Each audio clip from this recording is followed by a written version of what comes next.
Have you guys heard about the concept of the safe gospel? You know, some people even call it like the conducive gospel. I was just thinking about this and I thought about like the Pharisees who walked the street of Jerusalem during the lifetime of Jesus. These were the guys that they studied the law, they prayed publicly, they followed the rules in order for them to seem righteous or appear righteous to their followers. And Jesus, who was God incarnate, fully divine, fully God, and fully man, when he walked this plane of existence and he looked at them, he saw their hearts. And this reminds me of an interesting scripture in the book of Samuel, where the Bible was talking about God. He said, God does not look the way man look. Man look at the external, the outward, but God looks at the inward, which is the heart. And Jesus himself was speaking to them in the book of Matthew 23:24. He said, they were spiritually blind guides who strain out their gnats, that is, they consume themselves with trivial matters, but swallow a camel, that is, they are ignoring and violating God's precepts.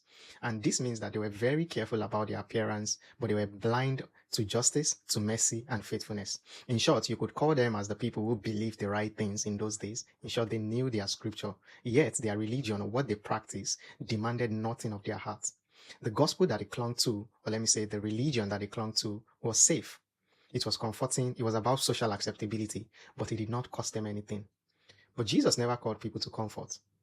An understanding of the gospel would make you see that Jesus actually called us to a life of transformation, a life of death to self, to the world, and to the pleasure that it offers, a life of surrender and submission.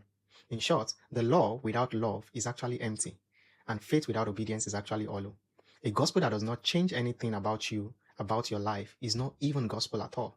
So the warning is clear. God desires hearts and not just your visage or appearance. He seeks obedience and not just applause.